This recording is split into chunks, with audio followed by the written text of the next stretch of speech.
नमस्कार मित्रों, आपका स्वागत है न्यूराइज क्लासेस पर। आशा करते हैं आप सभी लोग अच्छे होंगे। हमारी बात चली थी पॉलिटी के प्रीवियस क्वेश्चन पे। काफ़ी क्लासें हो चुकी हैं। अगर आपने इससे पहले की क्लासें नहीं देखी हैं तो आप चैनल पे जाके देख सकते हैं। आइए बात करते हैं, कुछ महत्वपूर्ण फैक्ट भी जानेंगे साथ में। तो यहाँ पे प्रश्न दिया है, संसद और प्रत्येक राज्य के विधानमंडल के सभी चुनावों के लिए तथा राष्ट्रपति और उपराष्ट्रपति के पदों के चुनावों के लिए मतदाता सूची तैयार करने की भूमिका का निर्वहन कौन करता है। तो यहाँ पे पूछा है निर्वहन कौन करता है। कुल मिला के क्वेश्चन में पूछा जो विधानमंडल के जो चुनाव होते हैं और जो राष्ट्रपति उपराष्ट्रपति के चुनाव होते हैं उसकी मतदाता सूची कौन तैयार करता है, ये पूछा है कुल मिला के। तो यहाँ पे देखिए, अगर ऑप्शन को एलिमिनेट करेंगे तब भी ऑप्शन जो है सही मिल जाएगा। देखिए, योजना आयोग को जो है समाप्त कब कर दिया गया, तो ये जो है योजना आयोग जो है कब समाप्त कर दिया, 2015 में। इसकी जगह पे क्या कर दिया गया था, तो नीति आयोग कर दिया गया था। क्या, तो नीति आयोग की गठन कर दिया गया था, याद रखिए नीति आयोग। अब यहाँ पे एक महत्वपूर्ण बन जाता है। देखिए, वित्त आयोग क्या संबंधित है, तो वित्त आयोग की बात करते हैं तो फाइनेंस से संबंधित है। और वित्त आयोग का जो उल्लेख मिलता है अनुच्छेद 280 में मिलता है। ठीक है। अब यहाँ पे बात करते हैं मंत्रिमंडल का कार्य क्या होता है, तो प्रधानमंत्री की सहायता करना होता है। और अगर अपना ऑप्शन देखेंगे तो ऑप्शन जो सही हो जाएगा वो ऑप्शन नंबर सी वाला सही होगा। चुनाव आयोग का कार्य ये होता है कि जो भी चुनाव होते हैं उसकी मतदाता सूची जो है चुनाव आयोग तैयार करता है। तो ये ऑप्शन नंबर सी वाला सही हो जाएगा, याद रखिएगा। आइए आगे बात करते हैं। अगर थोड़ा सा और चर्चा करें इसके बारे में, तो भारत निर्वाचन आयोग एक जो है संवैधानिक निकाय। एक चीज़ याद रखिएगा, अगर इसकी स्थापना की बात करें तो इसकी स्थापना जो है अनुच्छेद 324 में बताई गई है। और स्थापना कब होती है, 25 जनवरी 1950 को इसकी स्थापना होती है। ठीक है। और भारतीय संविधान में इसका उल्लेख जो किया गया है वो 324 से 329 तक उल्लेख मिलता है। अब यहाँ पे जो है इसमें क्या बताया गया, सदस्यों की शक्तियों की बात की गई, कार्य की गई है, कार्यकाल की बात की गई, पात्रता की बात की गई। इतने में जो अनुच्छेद 324 से 329 तक की गई है। आगे बात करते हैं, चुनाव आयोग जो है भारत में लोकसभा, राज्यसभा, राज्य विधानसभाओं, राष्ट्रपति उपराष्ट्रपति के चुनाव की संपूर्ण प्रक्रिया जो है अधीक्षण, निर्देशन, नियंत्रण करता है। याद रखिए, जितने भी चुनाव होते हैं तो जो इसका काम होता है, चुनाव आयोग को ही काम होता है जो इसको कंट्रोल करना। आगे बात करते हैं, निर्वाचन नामावली तैयार करना, मतदाता पहचान पत्र जारी करना, इसी का कार्य होता है, याद रखिएगा। आगे बात करते हैं, नगर पालिका का सदस्य बनने के लिए आवश्यक न्यूनतम आयु पूछिए। तो ये जो है 21 वर्ष, ऑप्शन नंबर जो होगा ए वाला सही हो जाएगा। अगर बात करते हैं नगर पालिका की, तो नगर पालिका का उल्लेख भाग 9 का में मिलता है। ठीक है, भारतीय संविधान में इसमें उल्लेख मिलता है इसका। आगे बात करते हैं, राज्य चुनाव आयुक्त की नियुक्ति कौन करता है। तो यहाँ पे बताना है राज्य चुनाव आयुक्त की नियुक्ति कौन करता है। तो यहाँ पे दिया है मुख्य चुनाव आयुक्त, मुख्यमंत्री, राष्ट्रपति, राज्यपाल। तो ये देखिए, राज्य की बात हो रही है तो राज्य का प्रथम नागरिक कौन होता है, राज्य का प्रथम नागरिक राज्यपाल होता है। तो यही नियुक्ति करता है। ऑप्शन नंबर जो होगा वो डी वाला सही हो जाएगा। और यही जो राज्य का राज्यपाल होता है वही जो है मुख्यमंत्री की भी नियुक्ति करता है। यहाँ पे राज्य की बात हो रही है तो ये राज्यपाल ही जो है करता है इसकी नियुक्ति। ऑप्शन नंबर जो होगा वो डी वाला सही हो जाएगा। अब यहाँ पे बात करते हैं, राज्यपाल का उल्लेख भारतीय संविधान में जो है अनुच्छेद 155 में ये कहा गया है कि राज्य का एक राज्यपाल होगा, ये याद रखिएगा। यहाँ पे अगला प्रश्न है, भारत के मुख्य चुनाव आयुक्त और चुनाव आयुक्तों की नियुक्ति कौन करता है। तो यहाँ पे बताना है कौन करता है। तो यहाँ पे दिया है भारत के उपराष्ट्रपति, भारत के मुख्य न्यायाधीश, भारत के प्रधानमंत्री, भारत के राष्ट्रपति। तो ये जो है बात आती है जो भारत के मुख्य चुनाव आयुक्त और जो अन्य चुनाव आयुक्त होते हैं उसकी नियुक्ति जो है भारत के प्रेसिडेंट करते हैं, याद रखिएगा। अब यहाँ पे महत्वपूर्ण बन जाता है कि जो है एक चुनाव आयुक्त मुख्य चुनाव आयुक्त होता है, दो जो होते हैं सहायक होते हैं। तो यहाँ पे जो है इसका उल्लेख जो किया गया है। अब चुनाव आयुक्त की बात करते हैं तो इस वर्तमान में कौन है, तो राजीव कुमार मुख्य चुनाव आयुक्त हैं, याद रखिएगा। ये भी पॉइंट जो है पूछा जा सकता है। बात करते हैं जो राष्ट्रपति होता है, तो अनुच्छेद 52 में कहा गया है कि जो है भारत का एक राष्ट्रपति होगा, याद रखिएगा। अगर मुख्य न्यायाधीश की बात करते हैं तो मुख्य न्यायाधीश जो है 51 नंबर के संजीव खन्ना जी बनाए गए हैं, याद रखिएगा। संजीव खन्ना जी बनाए गए हैं। और वर्तमान में जो है वाइस प्रेसिडेंट कौन है? तो वाइस प्रेसिडेंट की अगर बात करते तो जगदीश धनखड़ जी हैं, याद रखिएगा। और प्राइम मिनिस्टर कौन है? तो मोदी जी हैं, याद रखिएगा। प्राइम मिनिस्टर मोदी जी हैं। आगे बात करते हैं। अगला प्रश्न दिया है ईवीएम का पूर्ण रूप क्या है?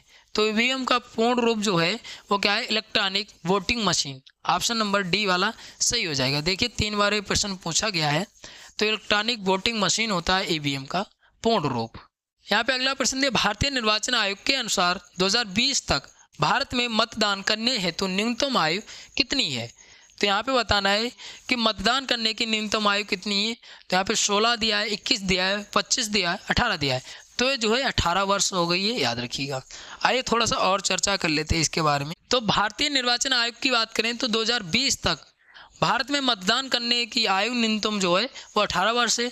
ये कौन सा? तो 61 नंबर का संविधान संशोधन अधिनियम है 1988 का, इसके द्वारा की गई है, याद रखिएगा। और वैसे कितनी थी? तो वैसे जो है 21 वर्ष थी, 21 वर्ष को और घटाकर जो है 18 वर्ष कर दी गई। कौन से संविधान संशोधन द्वारा की गई? ये प्रश्न पूछा जाता है। तो याद रखिएगा 61 नंबर का संविधान संशोधन अधिनियम है 1988 का, याद रखिएगा। फिर बात करते हैं राष्ट्रीय मतदाता दिवस जो है 25 जनवरी को मनाया जाता है, याद रखिएगा। अगर बात करते हैं 25 जनवरी 1950 को जो है स्वतंत्र भारत के पहले गणतंत्र दिवस की पूर्व संध्या पर निर्वाचन आयोग जो है अस्तित्व में आया था। तो इसलिए जो इसकी स्थापना मानी जाती है 25 जनवरी 1950 को मानी जाती है और 25 जनवरी को मतदाता दिवस मनाया जाता है। इतनी चीज़ें आपको याद रखनी है। अगला प्रश्न दिया भारत का प्रथम मुख्य चुनाव आयुक्त कौन था? तो यहाँ पे बताना है भारत का प्रथम मुख्य चुनाव आयुक्त कौन था। तो इसका जो राइट आंसर हो जाएगा वो आंसर नंबर ए वाला सही हो जाएगा। सुकुमार सेन थे, सुकुमार सेन थे। वर्तमान में कौन है? तो अरविंद पनगड़िया जी हैं, याद रखिएगा। यहाँ पे अगला प्रश्न दिया भारतीय चुनाव आयोग की स्थापना कब की गई थी? तो यहाँ पर 25 फरवरी 1950 दिया है, 26 नवंबर 1950 दिया है, 15 अगस्त 1950 दिया है, 25 जनवरी 1950 दिया है। देखिए अभी हम चर्चा कर ही चुके हैं, 25 जनवरी 1950 में की गई थी। आइए आगे बात करते हैं। अगला प्रश्न दिया है नोटा के विकल्प को कब भारतीय मतदान प्रणाली के हिस्से के रूप में शामिल किया गया था? तो नोटा बात करते हैं तो नोटा में मतलब किसी पार्टी को वोट ना देना, नोटा पे वोट डालना। तो ये जो आया था वो हिस्सा बना था 2013 में, 2013 में बना था। और सबसे पहले जो पढ़े थे वो छत्तीसगढ़ में पढ़े थे, छत्तीसगढ़ में नोटा पे वोट जो पड़ा था, याद रखिएगा। अब यहाँ पर महत्वपूर्ण बन जाता है इस बार जो है 18वीं लोकसभा का चुनाव हुआ है उसमें सबसे ज़्यादा नोटा पर कहाँ वोट पड़े, जो आपको कमेंट करके इसका आंसर बताना है।